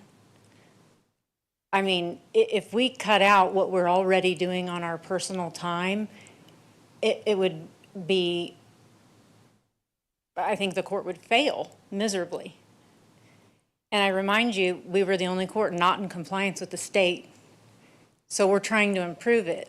But we are maxed out. So if we had the an additional day is an additional duty right there. So. No, that was going to lead to my next question, and it might be for Mr. Bushak, is that the definition of additional duties. So if, yes, you're still managing the same docket, but we were to increase the days, and I'm assuming it'd be a requirement, then it would go from 2 days to 4 days. Is that statutorily considered additional duties? Same work, but we've added 2 days to deal with the capacity, added new dockets, things like that. So I know that the law department has engaged an attorney specifically for this issue to provide advice. Going to court and the criminal side of things is one area that I do not have experience in, so I don't know if I'm qualified to answer that particular question. My apologies. Well, I think that would be, I think there's a reasonable argument that could be made that could be seen as additional duties, but again, trying to stay with the Constitution or whatever. I would want more clarity on that. And again, not totally understanding, I can say I've never been to court, but not totally understanding how things work too. I know that there's your side of the house, and then there's kind of the other side of the house with maybe that's prosecuting the city's attorney's office in the audit. Like, is there anything on that side that's causing a bottleneck? Does some of that, are there things that could be done on that side of the house too that would help improve things? Is that something that's flushed out in the audit that might improve how things are in the court? Councilmember Lovell, take a stab at just looking at the legal reviews that I've been provided. With respect to your first question, the example that I've used is in my meetings with the judges. If say we have 1,000 court dockets, or not dockets, cases between two dockets, so that's 500 and 500, and the decision was made to go to 4 days a week, so then you'd have 250, 250, 250, and 250. My understanding is that does not trigger the additional duties exception. Is that okay? And then I do believe, yes, going through a municipal court audit, who's with providers who are very well versed from other municipal courts and environments on things that work well would be a beneficial step. We just need to get that process in place, and it quite honestly would help, in my opinion, both of our judges, to expect them to take time to figure out how to dial things in. That's where we could be a resource and provide those audit recommendations. Okay.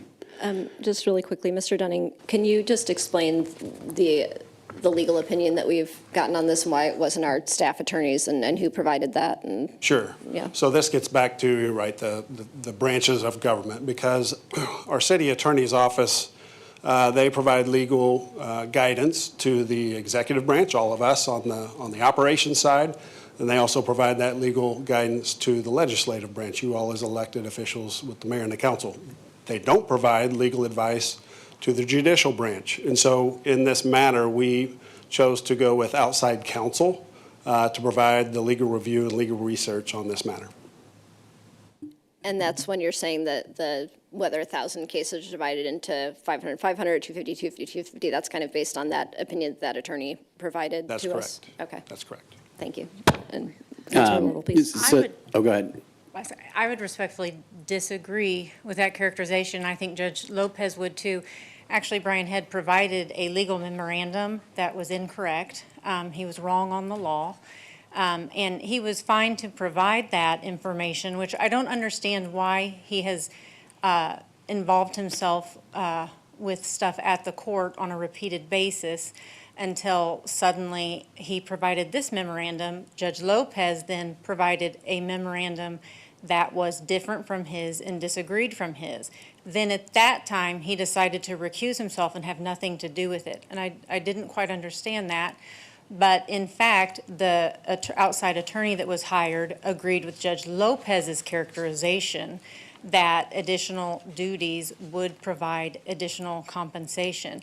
And I do respectfully disagree with Mr. Dunning. If you have 1,000 cases, if you are not serving those cases as you should, and not providing the appropriate resources of time to those 1,000 cases, and it's forcing an additional day from each judge to hear those so that they're adequately heard, and we're not calling out. I'm to the point where I say who's on deck, who's up, who's on deck, and who's in the hole, so you can grab your stuff, because I've got to get you in and out. And I know you want to tell me a story, and I'm going to try to listen, but you got to go.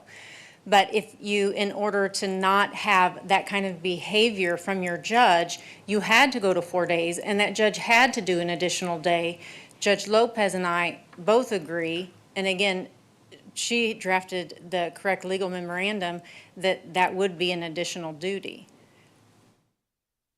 So just kind of where my head's at, I think the most compelling thing to me is, in all of this, is that of all the things that have changed in this city and how we've grown, where we have increased support and resources, whether that's police, fire, and other areas, that, again, this isn't taking a position one side or the other. It just seems to me that the caseload would have naturally increased over time as our city has grown. And that docket is still the docket. And what is surprising to me, and again, not fully understanding everything, but like surprising to me that we haven't made adjustments in our court system to account for that growth, right? So like, yes, it's not more duties, but the workload has significantly increased. Well, not more duties over time, but that almost that we haven't grown or improved our court system based on the growth and the continued growth that we're going to have. So like, as I sit here, that's a compelling argument to me that like we haven't done enough to bring our court system up to speed with the growth that we've had over time. And so like, to me, that would have triggered or said, maybe we do need to go to 3 days or 4 days. And again, I think I can see this, I guess how we would handle it or do it is to say that crime has gone up. We've got more court cases, whatever, that's coming through over time because naturally we've grown, and we haven't really adjusted or changed that based on the size of our city. Now, I may be wrong, but that to me is the most compelling argument in all of this, is that we haven't adjusted our court system for the growth that we've had since, I don't know how many years you said it goes back to. So, and not to litigate, the attorney's opinion, outside counsel versus Judge Lopez's, opinion on that too.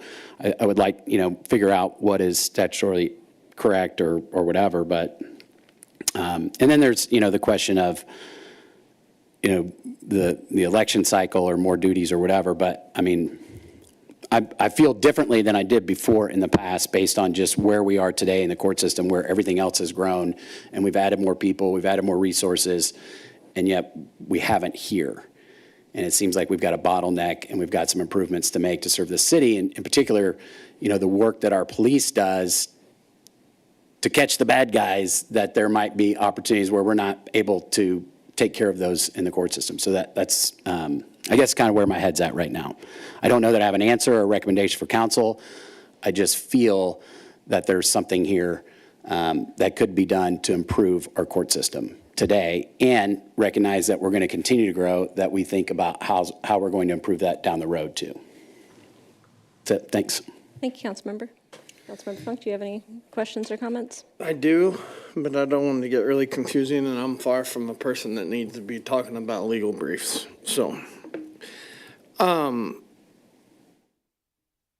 fully understand the mental health docket and the drug docket isn't just about you guys using your own time to go get training. The city itself has to get certified. Is that correct, Mr. Dunning? Or is it Yeah. The court system, the courts, it's not just about Judge Lopez and Judge Altieri going and getting this training, and all of a sudden we're a mental health court or a drug court. There is a process that the city itself has to go through to establish a mental health court and a drug court. The correct? court itself, right? Yes. I think policies, procedures, guidance. Again, I'm no expert in this, but I think it goes beyond just the judges having some training to. Okay, but that's a process that we could generate from here that we want to pursue, getting our court system certified as a mental health and drug court. Yeah, and that, the mental health court and the drug docket were two that currently not done, right? As mentioned, they're kind of passed along. Those in that legal review would be considered additional duties. But if we started, I guess my question is, do we need to get that to full council, or is that a discussion we need to have at full council to facilitate getting a mental health court and a drug court docket set? Or I guess my question is, do we need to facilitate that to get the certifications that are needed to establish those? I think that's. Like who makes that determination? Is it the judges as administrators of the courts that apply for that, or is there someone from the city that starts that process? Is that what the question I'm hearing? Yes, that's kind of, Yeah. who starts that process? Is it? I can tell you, I can tell you that when I first took over, we got an email from somebody in the state court administrator's office saying, hey, we understand you're having a mental health docket, which has not been approved.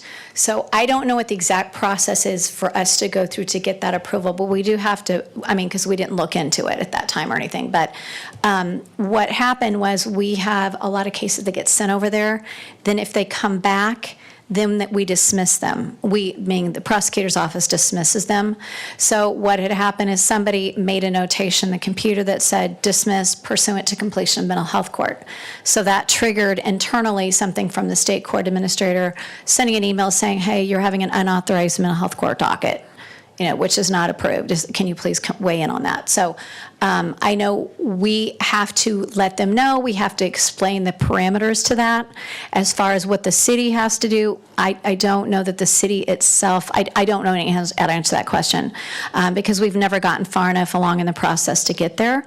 But I know that we do have to have mental health court professionals on site, on location, when we're doing the mental health court docket. They will weigh in, and the way it works in Independence and all the other ones that do it is they weigh in. They're actually the case managers for these people. They don't have the attorneys, they have case managers. These case managers are mental health court professionals that come in and they weigh in on what the person's done, what they're still working on, what they need to complete, what their progress is and things like that. So they have to appear to each docket. Of course, they're gonna get paid. That's what the bond, that's what the bond they were applying for would do. There were some other things that went along with that bond, other resources that would be provided. Sorry? I'm sorry, grant, not bond. I'm sorry, I was saying bond, but there were other things that grant would provide for also. But that was basically, the majority of it, I think, is to provide additional resources to the city and additional resources to have the case managers come over from Rediscover or whoever we end up using at that point. Which in Jackson County, like I said, it's Rediscover. It used to be SWOPE Mental Health. So that would be things that we would have to work through. And we would have to go sit down with one of these other courts and figure out exactly how that process looks on their end. And we would have to get approval at least from the judicial branch, Jackson County. And if I can weigh in, this is where I get impatient. When are we going to do that? So we need an additional day for dockets, but we need it for additional training to go to other courts and sit on their mental health dockets, see how they're doing their drug dockets. We have to have the time to do it. So if that additional duty is you get trained to implement these dockets, and we'll report back what we're doing and because otherwise, or do you want her, Judge Lopez, to be doing that, or do you want her to hold the murderer? Do you want me to, I can't take the call from the jail. I think where we're getting at is how do we start? Yeah, and we want to start. That's what we're here to do today. Let's get this ball rolling. Let's get it moving. You know, it's not going to happen tomorrow. This is city government. There's a process. Mr. Dunning's grinning big down there when I said that. But I guess my next question, so we have to start the process for the mental health docket. There must be something we have to do to the state or something of that nature. What about the drug docket? Is that the same? Do we have to get the same kind of approval to say, hey, now we have a drug docket, that kind of thing? But we don't have to do it for anything else, correct? Retail, bond forfeitures, walk-in docket, veterans docket. We don't need to get any special permits for that. Okay. No, sir. My other question that I had, so Judge Altieri, you mentioned that we were out of compliance. What were we out of compliance on? Just a disconnect at the court, and there was a disconnect at the court and a disconnect with supervision at the court. It was remedied, but we never should have gotten to that place. And I think we're past it and we're going in a good direction. Okay, but it wasn't like we were doing something illegal or something. Well, it was more of a managerial piece. Part of it was a managerial piece, and that the city didn't, Brian had issued an opinion that was contrary to law, that the judges wouldn't be able to supervise the court clerk. And then finally, that got taken up, and that's why it was changed. And so we've been doing that additional responsibility or additional duty. But, and Mr. Dunning worked hard with us to get that remedied and changed. Mr. Dunning, my other question is, it was mentioned in conversation of compensation and stuff, was the loggers. Is that something that can actually happen with an elected official based on, like, isn't there a certain period of time before you're fully vested? It's a 5-year period before you're vested in the loggers program. So a judge's 4-year term? Four-year terms, currently within the charter, no, what am I looking for? No term? No term limits. I know Judge Altieri's been here forever. Well, so in some jurisdictions, I think, like maybe county legislature, they're eligible for retirement after a certain point. Council members are not, as far as I know. Nobody's told me. What would it take to be legally permissible to give the judges loggers, assuming that they won multiple terms and served the required time? We would need to do some, I'm thinking, I do know there's a process for that, right? You have to reach out to loggers and they run numbers, and so I'd need to get smarter on that aspect if we were pursuing the loggers benefits in addition to compensation. Because that would be an issue if someone is elected and they're in loggers for 4 years and they don't get reelected, they would. They're not vested, right? They're not They're going to not realize vested. those business Okay. benefits. That's all I have, Chair. Thank you. Thank you. Okay. So I think we're all in agreement that there's a lot going on for the judges, that the courts need some additional support and time. I feel like we're maybe not completely in agreement on what legally constitutes additional duties, and maybe we need some advice from counsel who's representing the city, from the outside counsel, to see where we're comfortable on that. Does that sound about right? Councilmember Lovell, or do you feel more like you want to address that in a more long-term way? Well, I mean, I think my position is that I would be in support of pretty much what they've asked for here. And so to do that, I would want to make sure that we're in compliance. But doing it before an intervening election if we can legally? If we can, instead of waiting till May of 2026, I would be in support of that. But again, that's not my decision to make. That'd be the full council's decision to make, and whether it's something defensible statutorily to do so. I just want to make sure I understand where your position is. Councilmember Funk, are you more in line with additional pay at this time for supervisory duties and then a long-term look at adjustments to pay after intervening election, or where are you at on kind of this discussion? I would kind of follow along with Councilmember Lovell. I think there are added duties if they're supervising the staff. I think I'm the last person that needs to be listening to legal briefs. I think asking someone to add another day to satisfy our citizens, I've heard a lot of complaints about the wait times and those type of things for a simple traffic ticket. I would be in favor at looking at additional compensation now to try to get some clarity over on our court system. But I do think in order to facilitate that, we need to facilitate and be support to get the mental health court going, get the drug court going, not only for the satisfaction of these ladies, the hard work that they're putting in and what they're doing, but also for our citizens. I think it's important. So I would be in favor of looking at additional compensation now. Okay. So a couple of things that I'm thinking about are, I would like to know a little bit more about what it takes to establish a drug docket and mental health docket. I understand that to do that may take, like to actually establish them may take some work, but it would be really nice to know, like, what are the basic steps, the basic framework that you would need to go through to do that. I would like to hear from our outside counsel a little bit more detailed opinion about what constitutes new duties. How would everybody on the committee feel about continuing this conversation next month after we have a little bit of time to gather data on those two questions, and then make a recommendation to council from there? Does that sound acceptable? Sure. Okay. And if I might add, the outside counsel was engaged in maybe November or so, and it took months and months to get her opinion, and I think she was out of the country for weeks and weeks at a time. And so if it would be good if we could just push to make sure that we could have information from her at the next, at our next setting. But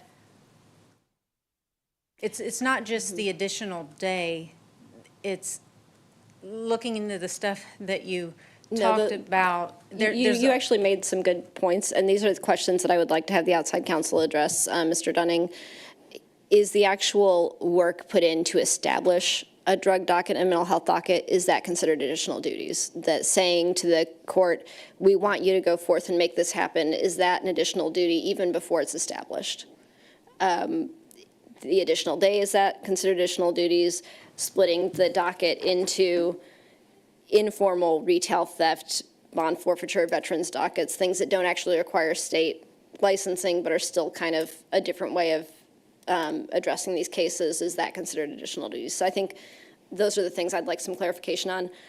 I think at the point that a mental health and drug docket were established, I would absolutely be open to reviewing additional compensation. And it might even be something where you say our target date to have our first mental health court date is May 1st.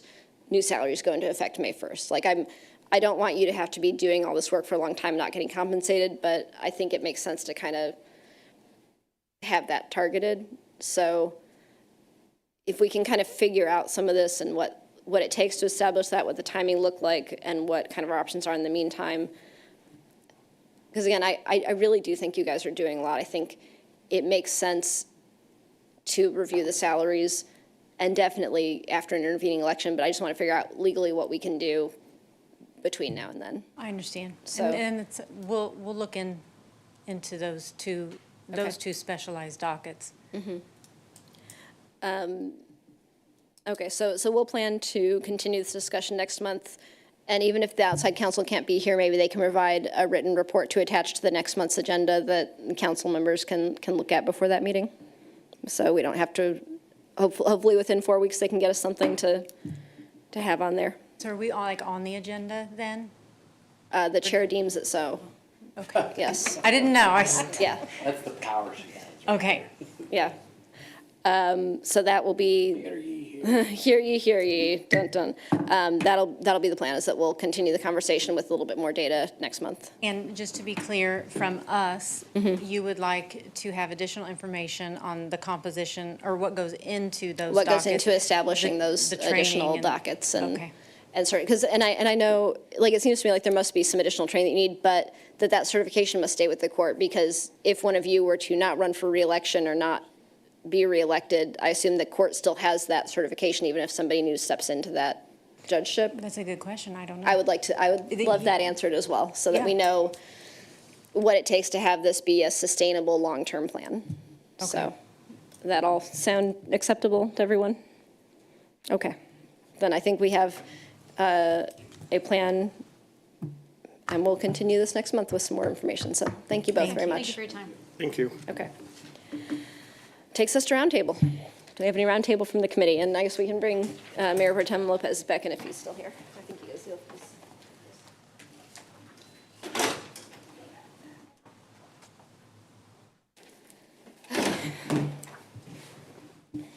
Any roundtable from the committee?